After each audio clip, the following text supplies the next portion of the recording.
Welcome to Cybersecurity Essentials. I'm working from home, now what? This is part 2 in our video series, and today we're going to discuss passwords. So our goal of today's video is to understand why we need passwords, to explore attacks against the passwords, and also identify some mitigation tactics that will help you better manage your passwords. Outline today, we're going to again identify what role passwords play in our digital life, what attacks we have, the key attributes, and then we're going to look at things like multi-factor and single use of passwords. So let's talk a little bit first about identification in the physical world. Everywhere we go, we're being identified, and it really involves us as a person, and then things we may have in our possession. So we're going to have identification based on who help identify who we are, things like driver's license, passports. Those are types of identification that really are used in places where they have to know who you are. Then we have identification that's based on something we have, like a credit card, an access card. So possession of that is what gives us certain rights or indicates we have things like money. Then we have things we've paid membership for or paid to use, gym memberships, other types of organizations where we paid a fee, and we're going to use this identification to allow us to get in and do something. And then we have identification that just indicates we've been there. Most common of these are things like the rewards cards you use at various retailers. They'll give you points, they'll give you, money back, etc. if you show that you've been there, that you keep coming back. But again, all these tie back to you in possession of this piece of identification. In the cyber world, we want to do the same things. We want to be able to, at certain times, certain places, show who we are and what attributes we have. We're going to want to use things like credit cards or be able to access certain things. We're going to want to be able to prove that we paid for something. And then in a lot of cases, we are tracked or people know that we've been there. And so we have different levels of identification. The password is what ties us as a person to that form of identification. So they're used to identify us, grant access to certain things, unlock accounts, and it's also used to protect secrets and information. So let's look at a couple common ways attackers go after passwords. One way, doesn't sound very sophisticated, it's password guessing. Attackers will often just guess passwords. They may have the username. Often your username is based off your email address. And so they will just try various passwords. And this kind of comes in a couple different ways that they may do this. So if we think about somebody, Bob, let's say, who's kind of careless and doesn't necessarily pay a lot of attention to passwords, he wants something that's easy to remember. He may pick a common password. He may just say, football, or some other type of common password. And it turns out every year they publish lists of the 25 most commonly used bad passwords, and football happens to be one of those. And so an attacker will just try those various passwords against certain against websites. You have another case where Alice, for example, she loves dogs. She posts all the time about her dogs, and she may pick one of her dogs as her password. Attackers who maybe try to figure out some information about Alice, they'll use that type of information, which may be on social media and other places, and they will try passwords associated with information that they may publicly get about Alice. So this idea of guessing happens all the time. There's another way that this happens, this idea of grabbing somebody's password that's really outside of our control. And we hear about this all the time in the news. There was a data breach and they stole 45 million passwords or some enormous number of passwords. And what they've actually stolen is a file that contains the encrypted passwords, not the actual, it's not football. It's football being encrypted. But what the attackers do, having possession of that file, is then they run software against that, which tries all the possible common combinations of passwords. They use a dictionary, looks up words, and so it would immediately find football, and it would very quickly probably find the name of the dog. And so that's again something that we see quite a bit.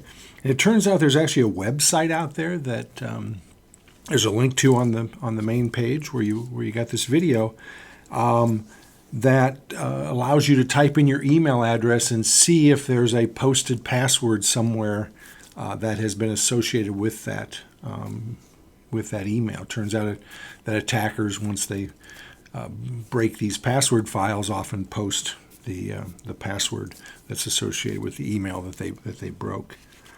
So that's a couple common ways. We'll talk about some other ways that aren't quite as common, but we'll talk about those in a second. But let's look at what are the key attributes of a good password. And so it turns out there's actually 3 key attributes. Password must be strong. We'll talk about what that means in a second. They must be secret, and they should be single use. So everybody hears a lot about password strength. You hear all these, you make good passwords, strong passwords, hard to guess passwords. So the question comes, that all makes sense, but how do we do this? Well, there are several methods to help us pick strong passwords. One is to do a mnemonic. Basically, you would pick the first 3 letters of the word in a sentence. So Alice may, for example, have "I love my 3 dogs." And so ILMTD, and then she may add some numbers or special characters after that. Again, to make a longer password, a password that's harder. The longer the password, the harder it is for the person who's stolen the password file, harder it is for them to break that password. And so that's a good way to create passwords. If you're like a lot of people, you probably have a large number of passwords. And so another method is to use something like a password keeper, and we'll actually talk about that a little bit later in the video. Likewise, we'll talk a little bit more about what they call multi-factor authentication. So those are 2 types of ways to not only create strong passwords, but also keep the passwords secret and deal with single use. So let's talk about this idea of password secrecy. And the first thing that might come to mind is, don't share your password. And that's true. Now, obviously, there's situations where you share your password and multi-use of that password. One thing I often tell people is when you change your Facebook status, change your password. So again, you want to keep it so that you don't release it to people. But there's other ways that attackers can get at your password. One method is through wireless.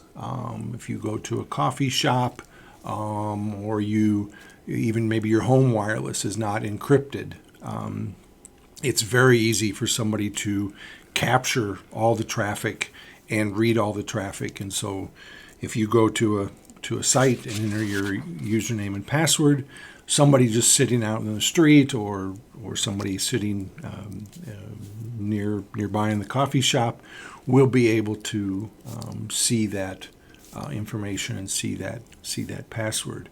And we might see quite more of that now as in this era of social distancing and people trying to find high-speed internet. I know that in Iowa, for example, they tell people to go to their county extension offices. So again, depending on not being encrypted, you need to be careful at places like that. And we'll talk in a second about how that can be mitigated. Another thing that we see is attackers trying to trick you into giving up your username and password.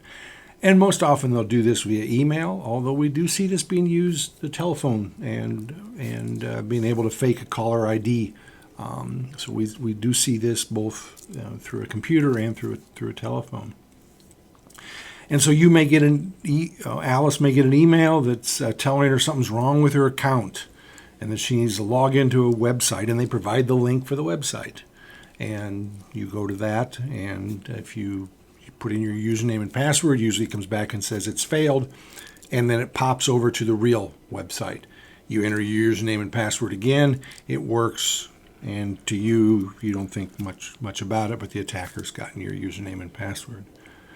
You may get something on the phone, or you sometimes may get an email. This isn't quite as common in email, but they'll tell you to change your password to this. Something's happened to your account. We need to have you reset your password, and here's what you ought to reset it to.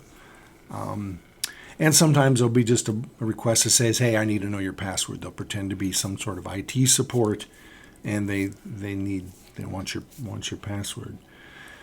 So if we think about this idea of keeping it a secret, obviously you don't share your password with others, but we look at various types of encryption as a way to help hide your password.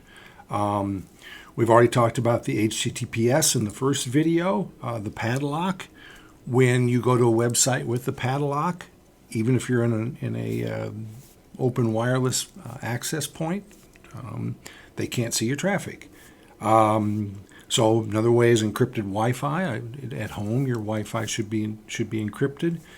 And then we a lot of people who are now working from home may be using something like a VPN, and the VPN provides that encrypted access back to your work environment. So let's talk a little bit about this idea of password single use. We've seen how attackers can get passwords. Even if we're careful, the password may fall into the wrong hands. That's why it's important not to use the same password for different accounts.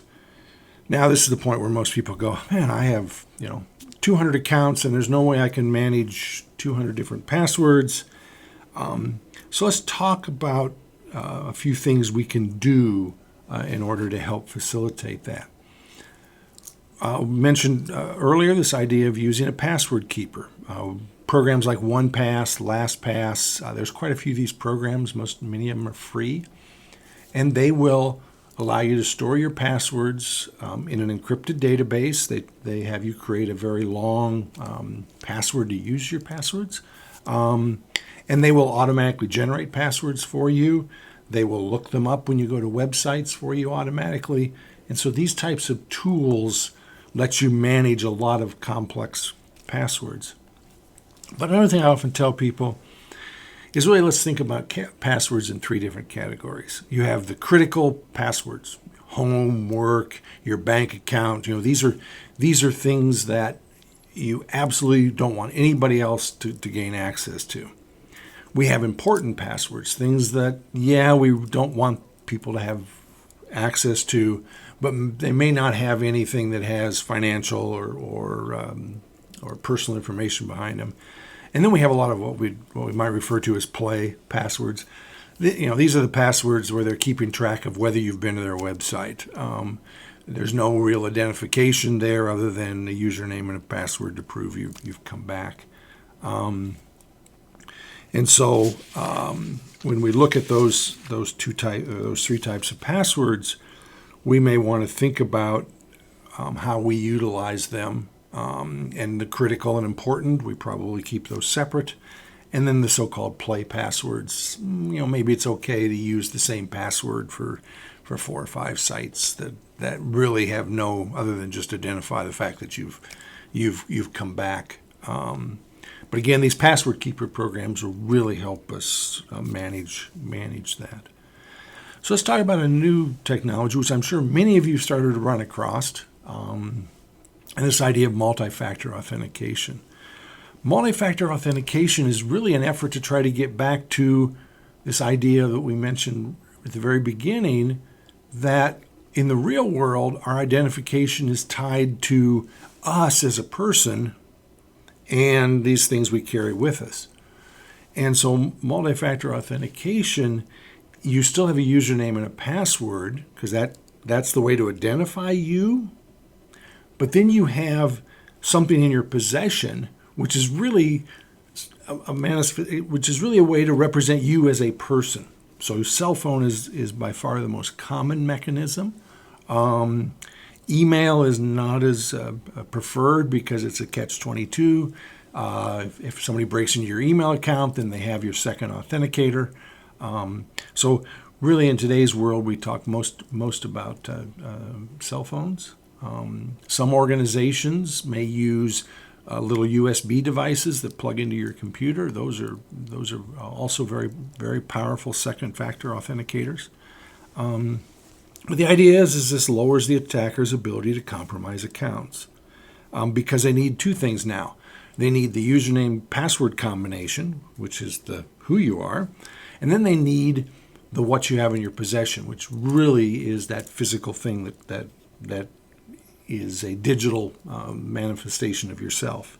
So if we go back to Alice, if she'd had two-factor authentication, even if somebody had managed to steal her password, they could put in the username and password, but the message would then try to send the website, for example, would send a text message back to her phone.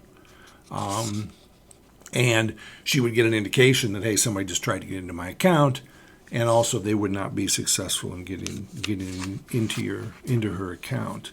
Now, having said that, we need to talk about other places we have passwords. And the phone is one of those. If now our phone becomes becomes us, anybody in possession of our phone can potentially become us. So that's why it's critical on the phone to make sure you have either a PIN number, some sort of swipe sequence, whatever technology. There's facial recognition used by some phones, fingerprints used by other phones. So those types of mechanisms, again, help secure that phone in case you were to lose it. But some other places we need to think about. Your home wireless, mentioned that a couple times. You need to have your home wireless be password protected. Your laptops should also have most of them are going to have a password, but you should have a password on them just in case, again, they happen to fall in the wrong hands. You happen to lose them. And then we're seeing all these devices. Right? You have your vacuum cleaner and your doorbell, and you can buy a refrigerator that's on the internet. Make sure you pick good passwords for those devices. Many times those interact with a website, and so people will actually go in through a website to try to gain access to your camera. Bottom line is that we want to keep our passwords strong. We want to keep them secret. We want to try to keep them single use. And again, the passwords are basically the key to our identity in this digital world. So I want to thank you for listening to our series. Just stay tuned for part 3 of our series. Again, this series was produced by Iowa State University Information Assurance Center with support from Des Moines Area Community College, Iowa State University, and the Iowa Cyber Hub. And it's copyrighted under Creative Commons. So again, thank you for listening.